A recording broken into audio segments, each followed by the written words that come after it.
Con el Imperio Romano va a comenzar la subestimación y el saqueo de Grecia. Los romanos conquistan Grecia, subordinan a Grecia, y a partir de entonces Grecia pierde importancia, pierde interés, particularmente Atenas, y los romanos van a saquear Grecia, van a sacar de allí no solo recursos, sino también estatuas, van a copiar estatuas. Los griegos van a terminar siendo sirvientes o esclavos de lujo, educadores de muchos nobles romanos.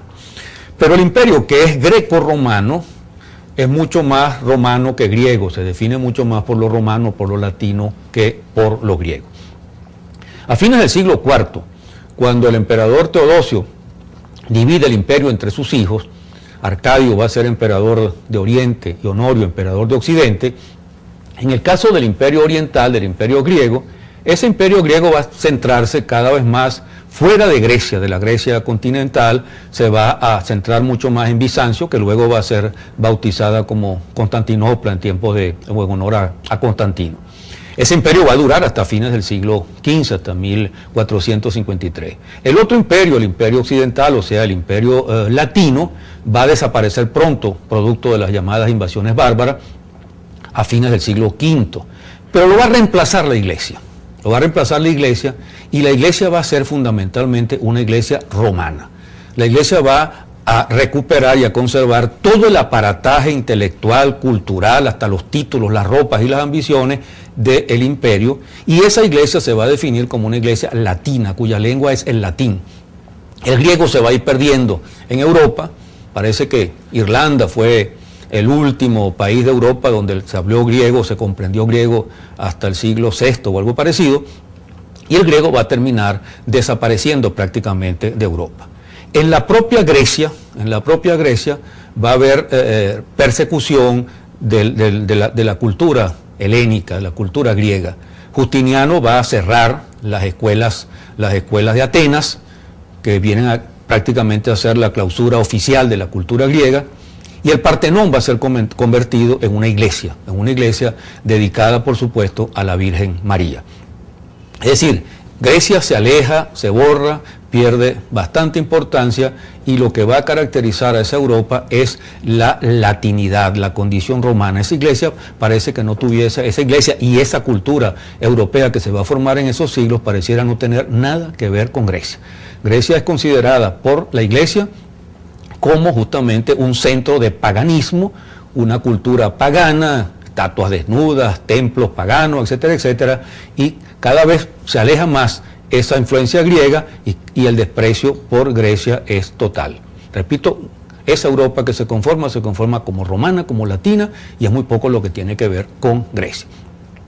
Los siglos siguientes, además, son siglos de dominio en Europa de lo rural, de los conflictos, de las invasiones, de los pequeños reyes, del feudalismo, y esa cultura europea que se va formando sabe muy poco de Grecia y tiene muy poca idea de Grecia. Es más, lo que se va planteando en esos siglos es una suerte de enfrentamiento entre la iglesia latina, es decir, romana, el papado, y la iglesia griega, centrada en Bizancio, en Constantinopla. Ese conflicto se va a ir acentuando a lo largo de los siglos y va a conducir finalmente a mediados del siglo XI, el año 1054, al cisma. Es decir, el enfrentamiento del Papa León IX con el patriarca de Constantinopla, Miguel Cerulario. A partir de allí, entonces, la situación con Grecia va a ser peor, porque la Grecia vieja, la Grecia del pasado, era pagana, y la Grecia del momento, o a partir de entonces, una Grecia que aún siendo cristiana va a ser cismática. Otra vez nos encontramos lejos de cualquier culto a Grecia, de cualquier influencia griega. Sin embargo, en esos mismos siglos comienza a producirse otro acercamiento. El emperador Alejo Comneno le pide ayuda al Papa Urbano II frente a la invasión turca, y el Papa, con el pretexto de ayudarlo, organiza entonces la primera cruzada, que le va a arrancar al mundo bizantino parte de sus territorios y que va a crear reinos en Siria y en Palestina. Es más, en la Cuarta Cruzada va a ser dedicada a asaltar y a saquear Bizancio, no precisamente para robarse manuscritos filosóficos, sino para robarse riquezas, para robarse reliquias. Grecia entonces va quedando con... los venecianos y los genoveses se apoderan de Grecia, se la reparten un poco, pero en cosa de varias décadas los griegos logran echarlos y solo les quedan unas pequeñas bases a uno y a otro. Grecia recupera entonces de alguna manera su soberanía o su independencia. Pero incluso desde el punto de vista de las otras cruzadas, los peregrinos no pasan por Grecia, pasan por debajo del Peloponeso y van a Siria o a Palestina. Así la relación con Grecia es mínima. Sin embargo, en esos mismos siglos, siglo XII y siglo XIII, comienza a haber una influencia de Grecia sobre la Europa latina, sobre la Europa romana.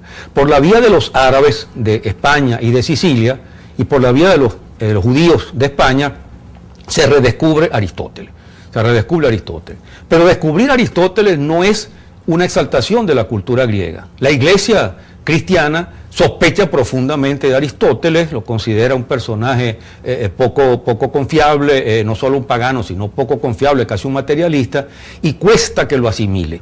Incluso después de que Tomás de Aquino, en la Suma Teológica, hace la asimilación de Aristóteles para cristianizar un poco a Aristóteles, poco después de la muerte de Tomás de Aquino, en 1294, todavía la Universidad de París estaba condenando las obras de Aristóteles. Es decir, no había una influencia griega que fuese considerada una influencia realmente contundente o importante. Y para remate, en el siglo, ya fines del siglo XIII, del siglo XIV, comienzos del siglo XV, los turcos conquistan Grecia, se van apoderando de Grecia, y lo que ocurre entonces es que definitivamente Grecia pasa a ser Oriente. Grecia no tiene nada que ver con esa Europa occidental, y la influencia griega de ese punto de vista sigue siendo muy pequeña. De todas maneras, ese siglo XV inicia el redescubrimiento de Grecia. Por un lado, porque en 1453 va a caer el Imperio Bizantino tomado por los turcos, la toma de Constantinopla o Bizancio por los turcos, y va a haber un flujo, como se ha dicho desde hace mucho tiempo, de manuscritos y de textos de Grecia hacia Italia, que va a alimentar, a continuar alimentando el humanismo y el renacimiento que ya está madurando en Europa. Pero más importante que eso es, desde el punto de vista de lo que estamos viendo ahora, que empieza el redescubrimiento de la arqueología, de la escultura, de los templos griegos. Y van a ser justamente dos italianos los que lo inician, un sacerdote llamado Cristóbal Buondelmonti y un comerciante llamado Ciriaco de Ancona, al cual consideran mucho como el primer arqueólogo improvisado, si se quiere, de Europa que se ocupó del tema griego. Ciriaco de Ancona viajó por Grecia, estudió monumentos de una manera muy empírica, muy improvisada, pero bien interesante porque fue el primero. Dejó un texto que lamentablemente se perdió, pero del cual subsisten algunos grabados, uno de los cuales le mostramos aquí en el texto. Ahora, a partir del siglo XVI, continuando con esta onda iniciada por estos dos italianos, se va a desarrollar con más regularidad la admiración por Grecia, y esa admiración se va a expresar en muchos viajes y muchos viajeros. Esos viajeros van a recorrer partes de Grecia y sobre todo van a contar sus viajes en relatos de viaje que tuvieron mucha difusión en Europa, y muchos de esos relatos estaban acompañados por ilustraciones, por grabados, por acuarelas, por pintura. De esos relatos yo puedo destacar varios. Jacob Spon, del cual mostramos una imagen, James Stewart, que hizo unas acuarelas muy bellas de Atenas y de otras partes de Grecia, Nicolas Ribet también, y una obra que en el siglo XVIII tuvo una gran difusión, sobre todo en Francia, El viaje del joven Anacarsis, que es una combinación de novela con relato antropológico, escrito por el abate Barthélemy, repito, a mediados del siglo XVIII, que tuvo mucha circulación. Antes de continuar con el siglo XIX, me gustaría recordar dos hechos importantes.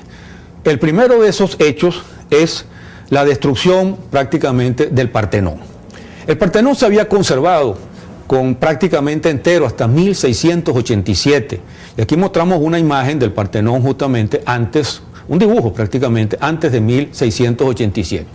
Pero en el conflicto entre los venecianos y los turcos, los venecianos en 1687 atacaron Atenas. Y los turcos habían colocado en la Acrópolis, donde, como se sabe, está el Partenón, municiones en diversos sitios. Y entonces un cañonazo de los venecianos voló prácticamente el Partenón, o sea, el parque que había allí, y dañó profundamente el Partenón. El otro hecho, se ha dicho a veces que son los turcos, realmente no fueron los turcos, fueron los venecianos.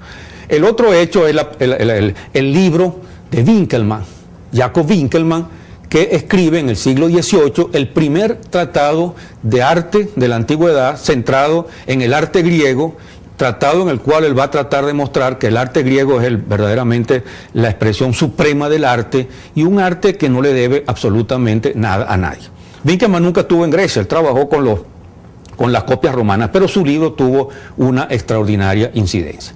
Ahora bien, el siglo XIX va a ser fundamentalmente el gran siglo, por un lado de la admiración a Grecia y por otro lado del saqueo de Grecia. Desde fines del siglo XVIII los europeos habían estado montando museos, creando museos, y esos museos necesitaban ser llenados con obras de arte. Y se llenaron con obras de arte en buena parte de los casos griegas, sacadas, robadas de Grecia. La lista de ladrones es enorme, ahí participaron todos los países europeos, pero fundamentalmente fueron los ingleses y los franceses los que estuvieron a la cabeza del proceso. Entre los franceses yo menciono a Fauvel, un pintor, artista francés, que acumuló una gran cantidad de antigüedades, algunas de las cuales fueron a dar a Francia, pero la mayor parte las perdió en 1798 porque lo expulsaron de Grecia, los turcos que eran todavía dueños de Grecia, y parece que algunas de esas antigüedades pasaron a los ingleses. Pero el más grande de esos ladrones, un verdadero ladrón de 7 suelas, fue el llamado Lord Elgin, inglés, que se encargó de saquear completamente el Partenón dañado, se robó las metopas, se robó los frisos, al Erecteión le sacó una de las cariates y la reemplazó por un pilar, cosa que hasta provocó protestas en el momento, todo con la finalidad de acumular esas riquezas antiguas para vendérselas al Museo Británico. Esas obras llegaron al Museo Británico, allí provocaron una gran conmoción, de paso se la compraron más barata de lo que quería, y ese saqueo contribuyó a incrementar la admiración de Europa por esa Grecia a la cual estaba saqueando. También los franceses participaron, los franceses se robaron, la sacaron realmente, la Venus de Milo, la desenterraron, pero eso era propiedad griega y no francesa, y fue a dar al Louvre, donde está todavía, igual que la Victoria de Samotracia. En esas mismas décadas, primeras décadas del siglo XIX, se produce la independencia de Grecia, lo cual supone una suerte de recuperación de Grecia para Occidente. La guerra griega de independencia va a durar varios años, va a tener mucho apoyo europeo, van a participar algunos europeos como Lord Byron, que murió allí, pero los verdaderos héroes van a ser los palicares, es decir, los soldados griegos cuyo uniforme se conserva todavía en los que guardan el palacio presidencial de Atenas todavía. Esa lucha por la independencia terminó en 1827 con la batalla de Navarino. Pero llama la atención que los europeos que habían ayudado a la independencia trataron a Grecia como si fuera una colonia. En medio de los conflictos que se generaron inmediatamente después, ellos aprovecharon eso para imponerle entonces un soberano alemán. Sacaron un príncipe de Baviera y lo nombraron rey de Grecia, que fue Otón I. La admiración por Grecia continúa a lo largo del siglo XIX, estudios históricos, estudios culturales, estudios lingüísticos y sobre todo nuevas exploraciones y nuevos saqueos, entre los cuales destaca el de Schliemann, Heinrich Schliemann, que va a ser el que descubre las ruinas de Troya y saquea las ruinas de Troya. Hay una famosa imagen entre las cosas que se robó de su mujer, de su esposa, Sofía, que era griega, con las llamadas joyas de Helena de Troya. También exploró Micenas, Tirinto, y destruyó mucho porque no era un arqueólogo profesional, le interesaba simplemente ir a la capa donde estaba lo que quería, pero eso tuvo una repercusión enorme y aumentó la admiración por Grecia. Luego también pasó lo mismo con Evans, aunque Evans no saqueó, Evans fue el que descubrió el palacio de Noso. En fin, que todo ese siglo XIX, Evans y explora ya a comienzos del siglo XX, 1902, todo ese siglo XIX y comienzos del siglo XX se van a caracterizar por el desarrollo de ese culto, de esa profunda admiración por Grecia, pero que tiene dos problemas que vamos a ver en el próximo segmento. Una, que se presenta como si hubiera sido eterna de todos los tiempos y hemos visto que no, que es completamente moderna. Y en segundo lugar, que oculta una profunda arrogancia y unos componentes racistas que vamos, repito, a examinar en el próximo segmento. Constantino. Ese imperio va a durar hasta fines del siglo XV, hasta 1453. El otro imperio, el imperio occidental, o sea, el imperio latino, va a desaparecer pronto, producto de las llamadas invasiones bárbaras, a fines del siglo V. Pero lo va a reemplazar la iglesia. Lo va a reemplazar la iglesia, y la iglesia va a ser fundamentalmente una iglesia romana. La iglesia va a recuperar y a cuando el emperador Teodosio divide el imperio entre sus hijos, Arcadio va a ser emperador de Oriente y Honorio emperador de Occidente. En el caso del imperio oriental, del imperio griego, ese imperio griego va a centrarse cada vez más fuera de Grecia, de la Grecia continental, se va a centrar mucho más en Bizancio, que luego va a ser bautizada como Constantinopla en tiempos de, en honor a Con el imperio romano va a comenzar la subestimación y el saqueo de Grecia.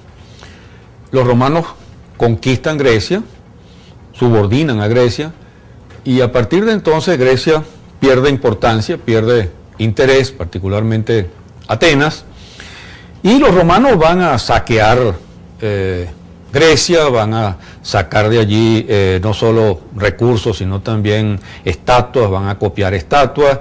Los griegos van a terminar siendo sirvientes o esclavos de lujo, educadores de muchos nobles romanos.